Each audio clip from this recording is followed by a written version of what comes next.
Everybody's looking for a solution in AI. And we announced a fantastic cooperation between our two companies where the Nutanix-based platform will actually be optimized on AMD EPYC CPUs and then AMD Instinct GPUs. These are the two flagship products for the data center that we develop and deliver today.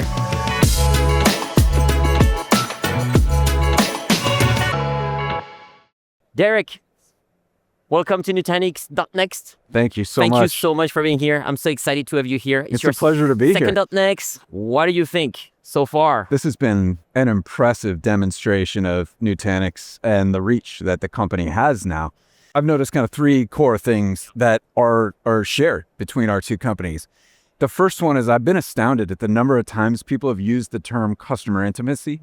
And even just coming out of the keynote where Rajiv brings up multiple customers and they walk through the value that they see. That's something that we actually share at AMD. We are maniacally focused on making sure we're delivering business outcomes for the customer base. That's huge. The second thing that I've noticed is that there's an intense focus on innovation. Rajiv talked about 39 different innovations articulated in detail, every one of them, by the way, mapping to a customer value.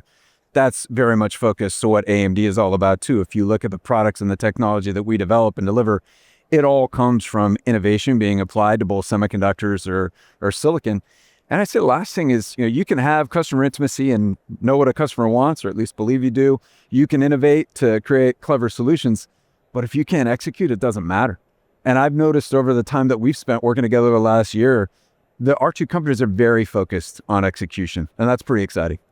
Yeah, that's a great segue because actually you and I are going to be held accountable on the execution, as you know well. So where do we go from here, both from a product standpoint and from, I would say, a go-to-market standpoint? What our customer can expect to see from us over the next 3, 9, 18 months? If I look at the two different pieces of the puzzle that we solve for customers, the first one is everybody's looking for a solution in AI.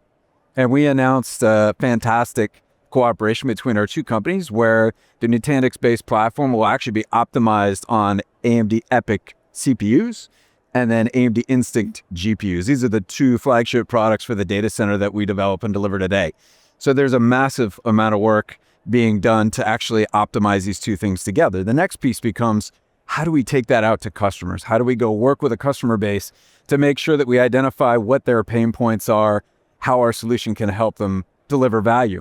And one of the big things that everybody needs to do is actually modernize their infrastructure to make room for AI. And that's something that sits very well at the heart and soul of what we do. From your perspective, do you think our customer can start seeing us in the market when can you give a rough timeline? Today, we actually have great solutions, right? We can assist with modernization working together. We have joint platforms that have been created and certified. There's actually dozens of them out there today. We've talked about AMD's 6th generation family of products that are coming later this year. Maybe just a small teaser. You can expect that there'll be a ton of work wrapped around that. And then in the announcement that we gave late February of this year, we talked an awful lot about the fact that we would have AI-centric solutions later this year together between the two of our companies. So we're super excited to have the opportunity to actually work with you and with a customer base to go improve their business outcomes.